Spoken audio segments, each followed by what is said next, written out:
진실을 담은 다큐멘터리를 오늘 25일 크리스마스에 공개한다고 예고해서 큰 주목을 받고 있습니다. 이 자로는 지난 2012년에 국가정보원의 대선 개입 혐의를 입증하는 결정적인 증거를 찾아냈던 그런 분입니다. 그래서 많은 사람들이 이번 다큐멘터리에 상당한 기대와 관심을 보이고 있는 그런 상황인데요. 전망대 이 시간에는 세월호에 대한 진실을 담았다는 다큐 세월 X를 제작한 자로 씨를 직접 만나보겠습니다. 신변 보호를 위해서 이번 인터뷰는 음성 변조로 진행이 되고 또 필명인 자로로 호칭한다는 점을 미리 알려드리겠습니다. 자로 씨 안녕하세요. 네, 안녕하세요. 네, 이 세월호는 물속에 잠겨 있는 게 아니라 사람들 편견 속에 잠겨 있다. SNS에 직접 올리셨던 글인데요. 우리가 그동안 어떤 편견에 세월호를 담아뒀었는지 궁금합니다. 네, 그러니까 사람들은 이 세월호 사건이 끝났다고 생각하는 사람들도 많고요. 더 이상 조사할 것이 없다고 생각하는 사람들도 많습니다. 하지만 이번 다큐를 만들면서 보니까 세월호 사고는 아직 제대로 된 진상조사조차 시작하지 못했다는 것을 절실하게 깨닫게 됐습니다. 그리고 사람들이 너무 진영 논리 그리고 정치 논리에 빠진 나머지 정말 진실의 본질을 보지 못했던 것 같습니다. 그래서 저는 이번 다큐를 통해서 그 사람들의 편견을 깨보고 싶습니다. 근데 누구의 편이 아니라 오직 진실의 편에 서서 이거는 진실입니다. 이거는 진실이 아닙니다 하고 그렇게 다른 진실에 대해서 한번 말을 해보고 싶습니다. 자, 세월호의 진실을 밝히는 작업에 집중하겠다 이런 이제 의사를 밝히시고 지난해 초부터인가요? 온라인 활동을 아예 안 하셨어요. 그 결과가 이제 나온 건가요? 네, 어느 정도 이제 결과가 나왔다고 보시면 될 것 같고요. 그리고 이 다큐를 시작으로 또 다른 시작이 시작된다고 보고 있습니다. 그리고 이 다큐를 통해서 지금 통화하신 기자님들이나 PD님들이나 정치인들이나 언론인들이 해야 될 몫이 또 추가로 따라붙는다고 생각을 하고 있고요. 그런 의미에서 이 다큐는 끝이 아니라 또 다른 하나의 시작이라고 생각합니다. 네.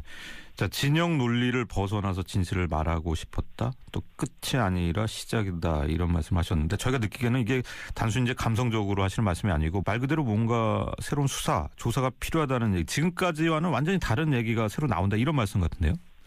지금까지와 다른 얘기도 있겠고요. 같은 얘기도 있겠고요. 이미 알려졌지만 사람들이 잘못 알고 있었던 것도 있겠고요. 이미 드러났지만은 사람들이 그 중요성을 전혀 인식하지 못했던 것들도 있습니다. 그러한 것들이 무엇인지에 대해서 그냥 말하는 것이 아니라 철저하게 하나부터 끝까지 과학적인 팩트를 가지고 얘기를 하려고 합니다. 과학적인 팩트요. 예. 25일 공개하신다고 했는데 시간이 대략 몇 시쯤입니까? 시간은 제가 비밀로 하고 있습니다. 알려드릴 수가 없습니다. 시간은 공개하실 수 없는 이유가 따로 있나요? 아직까지 시간을 딱히 확정하지도 않았고요. 그리고 지인분들이나 또 유가족분들이나 이거를 어느 시간에 알리면 가장 효과적일지에 대해서 조금 더 논의가 필요한 상태입니다. 그렇군요. 어디에 공개하실지도 아직 안 정하셨나요? 공개하는 곳은 유튜브에다 공개를 할 예정입니다. 네, 유튜브를 통해서요? 그러니까 어느 시간에 이렇게 올리겠다 그러면은 너무 사람들이 이런저런 추측을 하게 되니까 굉장히 쉽고요. 네. 그리고 그러다 보면은 잘못된 편견이나 그리고 또 고정관념 그리고 선입견 같은 것들이 작용하기 쉬울 것 같습니다. 그렇기 때문에 그냥 올라가는 시간에 올라간다고 그렇게만 말씀드릴게요. 네. 혹시 이게 이제 누군가의 사찰, 감시를 피하기 위해서 그렇게 하신 건가요? 그런 거는 아닙니다. 그런 게 두렵고 정말 무섭다고 생각했다. 물론 이제 두려운 마음이 좀 들기는 하지만은요. 그런 거 두려웠다면은 이렇게 공개할 엄두조차 못 냈을 겁니다. 시저 영상을 만들고 감히 진실을 말하겠다는 이런 표현 같은 거는 절대 쓸 수 없겠죠. 네. 예고 영상을 보면은 세월호의 진짜 침몰 원인을 파헤친 8시간 49분 필리버스터 다큐멘터리라고 하셨고 사고 시각 8시 49분에 무슨 일이 있었을까 이런 내용을 담으셨는데 이게 8시간 49분을 채울 만큼 내용이 많은 건가요? 예, 내용은 그 정도로 방대하고요. 그리고 이 8시간 49분 안에 미처 담지 못했던 내용들은 훨씬 더 많다고 생각을 하시면 좋을 것 같습니다. 그러니까 세월호의 진실은요. 너무 많은 검증되지 않은 가설들이 한꺼번에 엉켜있다 보니까요. 진실이 완전히 복잡한 실타래처럼 엉켜버렸습니다. 그 복잡한 진실의 실타래를 풀기 위해서는 어떻게 보면 8시간 49분은 최소한의 시간이라고 보시면 좋을 것 같습니다. 네. 저희가 느끼기에는 그러면은 이제 8시간 동안 그동안에 제기된 의혹들이 잘못된 거는 또 이제 왜 잘못됐는지 부정하고 이런 식으로 진행이 되고 결국 이제 결론이 끝부분에 나와서 끝부분만 보는 분들도 좀 있을 것 같은데요. 네, 그러실 분들도 있을 것 같아서 제가 다큐 초입 이제 시작하는 부분에 이런 멘트를 남깁니다. 다큐를 일부만 보고 평가하지 마시고 처음부터 끝까지 보신 다음에 평가해 주시면 좋겠습니다라고 말씀을 드립니다. 사실 이제 방송하는 입장에서 보면은 이 2시간 다큐멘터리도 사실 긴데 그 부분이 좀 걱정이 되긴 하네요. 자, 진실이라고 하면은 검증 과정 거치셨을 텐데 어떤 정보를 분석을 하신 건지 좀 설명해 주실 수 있나요? 거의 이제 지금까지 드러났던 거의 모든 자료를 거의 다 이제 검토를 했다고 보시면 좋을 것 같습니다. 검찰의 수사 결과라든가 이제 선원들의 재판 과정, 각종 전문 자료들, 특히 이제 항해학이라든가 주소나 심지어 물리학, 유체역학, 그리고 컴퓨터 과학, 그리고 AIS, 레이더, CCTV, 아이들이 남긴 영상이나 사진, 생존자 증언 이러한 것들을 다각적으로 검토해서 하나의 결론에 이르렀다고 보시면 될 것 같아요. 네. 근데 항해학이나 조선학, 유체역학, 물리학 얘기하셨는데 이게 본인 혼자서 이게 분석이 가능하십니까? 이 부분에 대해서 제가 직접 분석한 부분도 있고요. 그리고 진짜 믿을 수 있는 전문가를 통해서 분석한 내용도 있습니다. 알겠습니다.